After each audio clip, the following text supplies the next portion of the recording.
तो दोस्तों आशा करते हैं कि आप लोग की मैथ की तैयारी बहुत अच्छे तरीका से चल रही होगी। आज के इस वीडियो में हम आपको त्रिकोणमिति का फर्स्ट चैप्टर शुरू करने वाले हैं जो क्लास 10th का है। दोस्तों आज हम बताएंगे एनसीईआरटी मैथ जो है प्रश्नावली 8.1 जो क्लास 10th का मैथ है उसका जो फर्स्ट नंबर क्वेश्चन है उसको कैसे बनाया जाए। दोस्तों अगर आपने वीडियो नहीं देखा है पिछला वाला, जब तक आप पीछे वाला वीडियो नहीं देखिएगा इसका शुरुआत कैसे होता है तब तक ये क्वेश्चन आपको समझ में नहीं आएगा।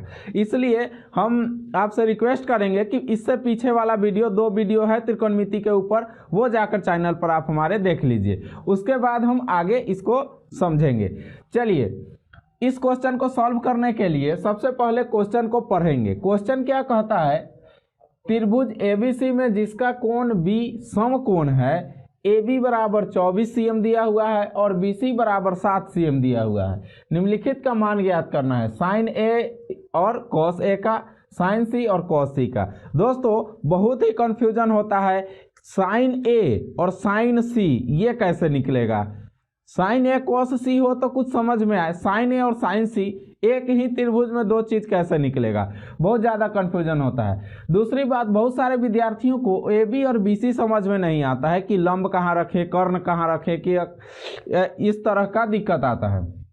सबसे पहले क्वेश्चन जो बोल रहा है उसको हम समझते हैं। एक त्रिभुज है जिसका नाम है ABC जिसमें कोण B समकोण है, यानी कि B जो है वह 90 डिग्री का है। तो सबसे पहले एक त्रिभुज बनाते हैं 90 डिग्री वाला। यहाँ पे आपका एक त्रिभुज बन गया ये 90 डिग्री का, ठीक है। अब हम क्या करते हैं, नाम लिखते हैं A, B और C। समझ गए, जो कोण B था वो कितना डिग्री का बोला था, समकोण था, यानी कि 90 डिग्री, समकोण यानी 90 डिग्री। अब क्या कह रहा है कि AB बराबर 24, यानी ये वाला AB बराबर 24 और BC बराबर 7, BC बराबर 7, ये सेंटीमीटर में है। तो अब हमको इसका मान ज्ञात करना है, साइन A और कॉस A का मान ज्ञात करना है। सबसे पहले वाला बनाएंगे। दोस्तों आपको हम बता दें कि किसी भी त्रिभुज, जो भी त्रिभुज होता है वह एक परिवार का सदस्य है। कैसे, देखिए इसमें 3 कोण हैं और 3 रेखाएं भी हैं। तो 3 कोण और 3 रेखाओं से घिरे हुए क्षेत्र को हम लोग त्रिभुज कहते हैं। तो इसमें 6 सदस्य रहते हैं। अब क्वेश्चन अगर आपका बोलता है कि साइन A किसी भी घर के सदस्य का एक कमरा होता है और उसी के नाम से वहाँ पर उसका नेम प्लेट लगा होता है कि इस घर के सदस्य का जो मेन मुखिया हैं उनका ये नाम है। उसी तरह क्वेश्चन में दिया है साइन A, जब भी आपको बोले sine A, sine B, cot A, cot C, कुछ भी बोले लेकिन ABC रहे, साइन कॉस जो भी है उसके बाद, तो घर का मुखिया वहीं पर निवास कर रहा है। यानी कि क्वेश्चन में दिया है साइन A, तो साइन A है तो थीटा का मान यहाँ पर है, यानी कि यहाँ पे घर के मुखिया हैं। अगर बोले कॉस A तो यहीं पर A पर ही होगा। उसी तरह साइन C बोले तो घर का मुखिया कहाँ पर रहेंगे, सो देखिए इसी तरह का एक त्रिभुज बनाए, यहाँ नाम भी लिख दिए A, B और C और यहाँ पे 90 डिग्री। अब दूसरा क्वेश्चन में कह रहा है साइन C कह रहा है, तो साइन C कैसे निकलेगा, तो देखिए C घर के मुखिया है। अब ये घर के मुखिया के बारे में हम क्यों बता रहे हैं, क्वेश्चन के अनुसार घर का मुखिया बदल जाता है। तो जहाँ भी 90 डिग्री और थीटा रहता है, जहाँ भी 90 डिग्री और घर के मुखिया रहते हैं वही वाला आधार होता है। किसी भी घर का आधार क्या होता है, उसका मेन मुखिया होता है, क्योंकि उसी के अनुसार वह घर चलता है। उसी तरह यहाँ पर देखिए जहाँ घर का मुखिया और 90 डिग्री रहेगा वही आधार हो जाएगा। तो इस त्रिभुज में जहाँ पर साइन A का मान दिया है उसके लिए आधार ये है, समझ गए। लेकिन अगर इस त्रिभुज में देखा जाए तो 90 डिग्री और थीटा जहाँ पर है उसके लिए आधार आपका ये है, समझ गए। तो आधार बदल जाएगा, तो पूरा संरचना बदल जाएगा। कैसे बदल जाएगा? इसका ये आधार तो जो लंबवत सामने खड़ा होता है उसको लंब, और जो बड़ा है उसको तो कर्ण हम लोग कहते ही हैं। उसी तरह अगर ये आधार है तो ये लंबवत खड़ा है तो लंब, और ये तिरछा है तो कर्ण। कर्ण का सबसे बड़ा पहचान है कि वह तिरछा रहता है और सबसे बड़ा रहता है। समझ गए? तो ये दो त्रिभुज हम आपको बता दिए हैं। इस त्रिभुज को बनाने से पहले हमको कुछ और चाहिए। क्या चाहिए? यहाँ देखिए, दो भुजाओं का मान हमको ज्ञात है और एक भुजा का मान हमें ज्ञात नहीं है। हमको कोई भी क्वेश्चन बनाना हो इस तरह का मान ज्ञात करने वाला, तो हमें तीनों भुजाओं का मान ज्ञात होना चाहिए। जब तक तीनों भुजाओं का मान ज्ञात नहीं है तब तक हम किसी भी क्वेश्चन को सॉल्व नहीं कर सकते हैं। तो तीसरी भुजा आपने पढ़ा होगा पिछले क्लास में, 7 में और 8 में भी पढ़ना है, पाइथागोरस प्रमेय। पाइथागोरस प्रमेय के सूत्र को हम इसमें अप्लाई करेंगे और तीसरी भुजा निकालेंगे। वह फार्मूला क्या होता है आपको हम बताते हैं। सबसे पहले तो हमें ये क्वेश्चन सॉल्व करना है, इसलिए हम इसको मिटा दे रहे हैं। चलिए, पाइथागोरस प्रमेय का एक फार्मूला होता है,